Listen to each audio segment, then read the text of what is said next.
What's up everyone? I'm back. I know it's been a long time since my last upload, but here we are with the next Blender tutorial on how to apply the textures properly to your 3D mesh. So let's begin. Now, if you are wondering that why do we even use textures while we could just apply a single color to our 3D object. Now, to explain that, I'll apply a red color to this cube and switch to rendered view as you know. And if you are wondering how to switch fast between solid view and rendered view, change your rendering engine from Eevee to Cycles because that helps a lot. And the only downside to this is while rendering, it takes much longer to render. While if you render in Eevee, it gets rendered quickly and easily. Now, back to our topic. Now, suppose if I want to draw a circle here, like a yellow circle, you cannot do that with a single color applied to the base. For that, you'll need an image texture. That's exactly why we use textures over the base color, because in most of the 3D models you will not have only a single color but many patterns on it. So if with that knowledge we'll go ahead and learn the basics of applying textures. Now, if you have seen my previous tutorials, you know how to apply a texture. We click on this yellow dot and change the mode to image texture. Now, if we switch to rendered view, it shows the cube is pink. This signifies that it has no material applied to it. Or rather, we can say it has a material which doesn't have the data of what color it has to display. Now, we'll create a new material. It's not a mandatory step. You can even apply a texture if you have an image file. We'll look into that later in this video. Now, if you go to texture painting, you can see that this cube is black and this texture is black. Now, you could fill this whole texture with whatever color you want using this tool.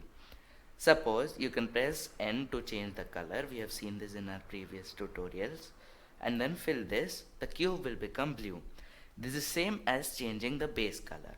But here the difference is you can even paint designs on the cube. The only downside is you don't know that what face of the cube resembles what 2D surface in the net. To know this, first you need to go to edit mode, press A to select the full cube, and then you can unwrap it by pressing U and clicking on unwrap.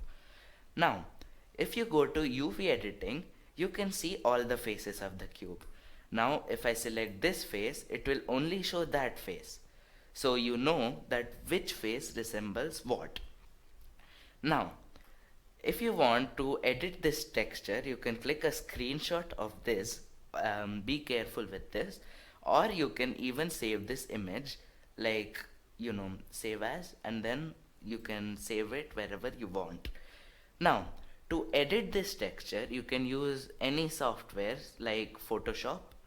But since Photoshop is not free, I'll be showing you a free way of editing these textures. Before going to the texturing part, I would like to advise you to take a screenshot, because if you save this image, this square won't be visible in your saved image. So just take a screenshot and then save it in your snip and sketch, or if you are using a Mac, you can use a different software. Now we'll be showing you the free version of Photoshop, which is used for editing these textures. Now, many of you might know about this website, photopea.com. The link will be in the description for those of you who don't know. Basically, this website has most of the tools Photoshop uses. So here we can drop the screenshot that we just clicked, and now then I'll show you how to edit the textures. Now, as you can see, I have loaded the screenshot that we clicked from Blender, and I have loaded it up here. Now, if I want to add a circle here and then apply this texture to our cube, there is a problem. This square box will also be embedded in that texture. So we'll create a new layer. That was a misclick, don't mind me. Then we'll draw a circle or an ellipse rather here, and then move it. And remember, you have to create this on a separate layer. You'll know the reason in just a minute. Now, since we have this circle ready, we can go to our background, select the whole background and fill the color we want. Now you can use the eyedropper tool to select this blue color. That's exactly what I'm going to do here. And then with the help of a brush or even fill bucket tool, you can color this part blue. Now you can see that since we have created the circle on a separate layer, this circle won't get erased while we can get rid of the square. Now, since this is done, we can save this image and apply it to our cube, and then you'll see the magic. Also, remember to save this image as a JPEG or PNG file, because if you save it as a PSD file while exporting, Blender will not support that type of a file version. Now you can save as PNG or JPEG, whichever is comfortable for you. And there you can see we have the file ready. Now let's jump to Blender to show you how it works. So we are back in Blender.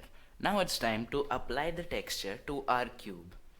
We can click on this icon right here, go to our respective folders and apply the texture from here. Now we'll switch to rendered view to see. Now as you can see, the texture, the circle appears on the face we had selected in our UV editing. This is how you can paint patterns on your complex 3D models, but instead of selecting one face, you can select multiple faces and draw the respective pattern.